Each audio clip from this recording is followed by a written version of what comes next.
안녕하세요. 세상사 돌아보기입니다. 2019년 말에 제7기동군단 소속 20기계화 보병사단이 해체되면서 홍천의 11기계화 사단에 통합되었습니다.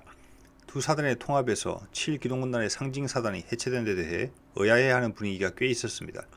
오늘은 이 사안에 대해 말씀드려 보겠습니다. 2021년부터는 기계화 보병사단이라는 명칭이 기동사단으로 바뀌었습니다. 참고하시기 바랍니다. 경기도 양평에 주둔했던 24단은 수기사로 불리는 수도 기계화 보병사단과 함께 제7기동군단의 쌍두마차였습니다.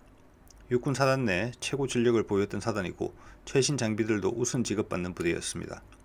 양평 남한강변에서 벌어지는 24단의 기동사열 모습은 우리들에게 항상 치사량에 가까운 국뽕을 선사하곤 했죠.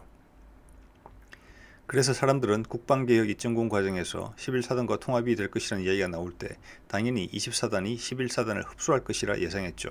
제7기동군단의 두 핵심인 수기사와 24단은 더 강화되면 되었지 해체될 것이라고는 생각지 못했던 것이죠.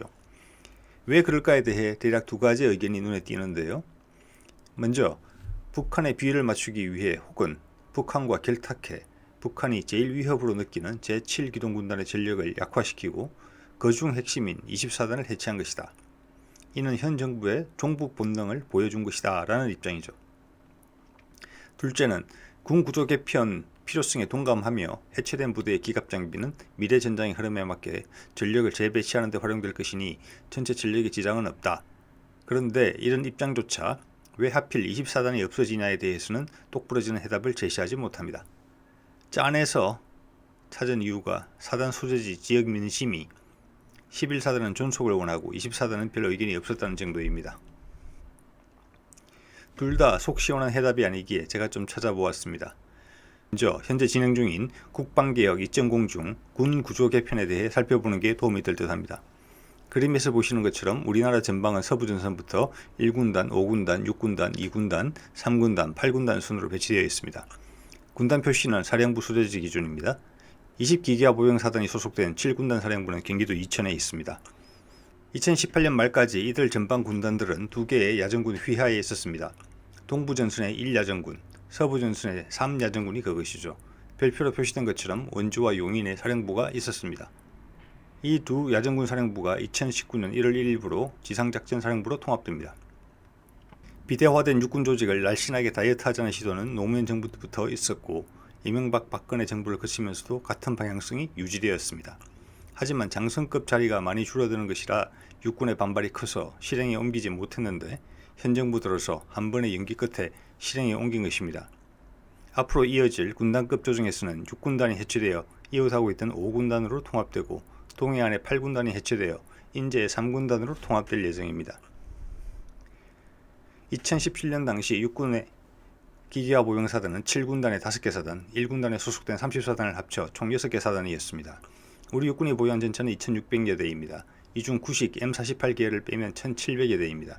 K1, K1A1, K2와 그 개선형들이죠.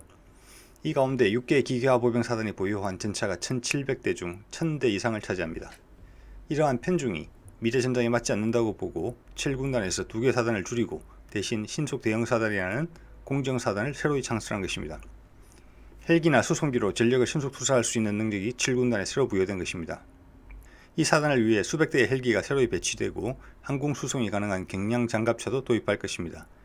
해체되는 2개 사단 합친 것보다 돈이 더 많이 드는 것이 신속 대형사단입니다. 7군단에서 줄어드는 전차 숫자를 상쇄하고도 남는 입체 전력이 보강되는 것입니다. 해체되는 사단들에서 나온 300에서 400대의 전차는 보병사단들의 공격력을 강화하는 데 활용합니다. 이제는 수비만 하는 보병사단이 아니라 적진을 치고 들어갈 수 있는 보병사단이 될 것입니다. 이런 맥락에서 7군단의 26사단과 20사단이 해체된 것입니다. 자, 그럼 주제로 돌아가서 당신이 하는 말 이해하겠는데 왜 하필 24단이 해체되는데?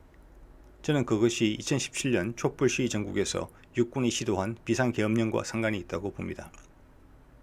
국군 기무사령부가 만든 비상계엄령 선포를 준비한 두 문건입니다.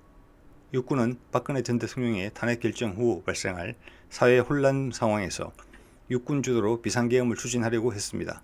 이 문건들은 당시 국군 기무사령부에서 작성되었고 언론에 공개된 것입니다. 인터넷에서 쉽게 찾을 수 있습니다.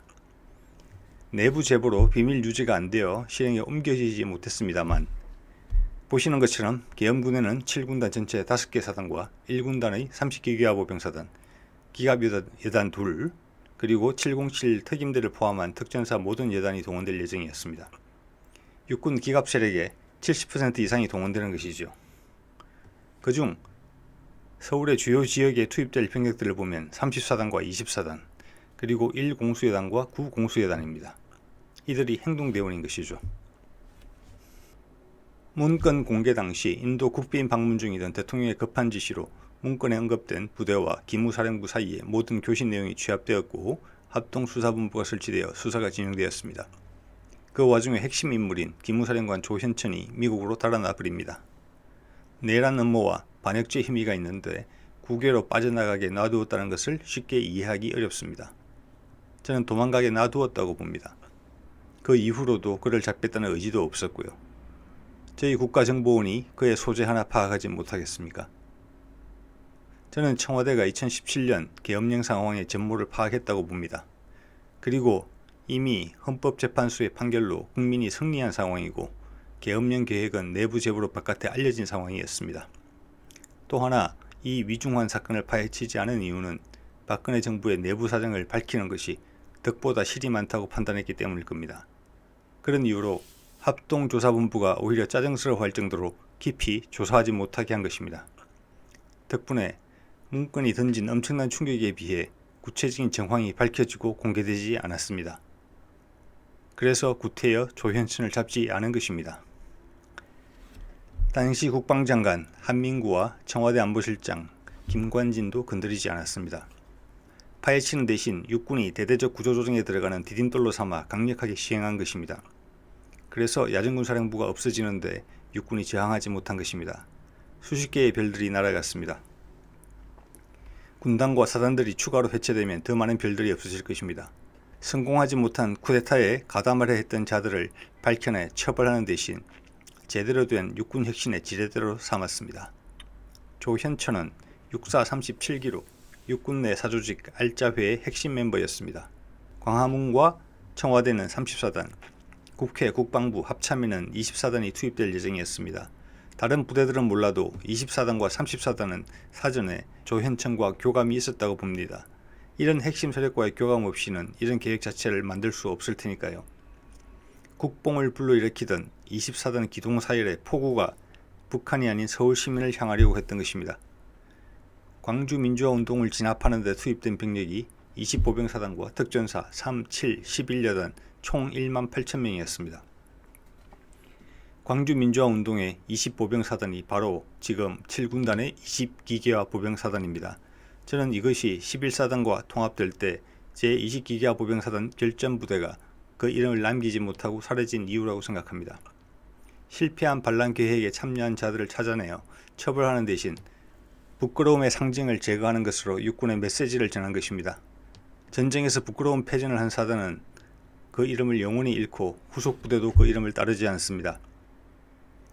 양평 24단 본부 자리에 창설된 제2신속대형사단은 강원도 인제에 있던 3군단의 2사단이 해체된 다음 특공여단 둘이 합쳐져서 새로운 부대로 창설된 것입니다.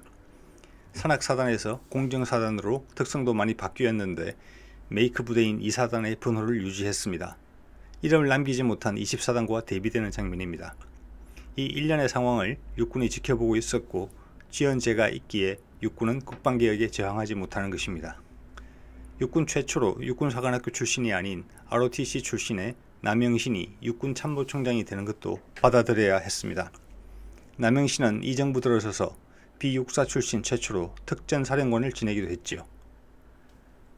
첨부한 두 문건을 보면서 느끼는 건 이들이 계획한 건 비상계엄령을 빙자한 쿠데타 시도였다는 겁니다. 광화문의 촛불 시위는 종북 세력으로 보였고 청와대는 무기력했으며 미국도 청와대를 불신하고 있었습니다. 이런 시기에 군이 나서서 나라를 바로 세워야 한다고 생각했을 겁니다. 국가 간 분쟁을 해결하기 위해 폭력이 사용되는 것이 엄연한 현실입니다. 그러한 폭력성을 체계화한 것이 군대이지요. 우리 군사력은 주위 나라들이 놀랄 정도로 해가 다르게 강해져 세계 5, 6위 수준입니다. 밀떡들은 신이 납니다. 하지만 밀떡이라면 군대의 근육뿐 아니라 마음속도 들여다볼 지혜도 필요합니다. 국민의 한 사람으로서 육사 선배의 말보다는 우리 아이들과의 약속을 더 소중히 여기는 육군이 되어주길 바랍니다. 오늘은 여기까지입니다.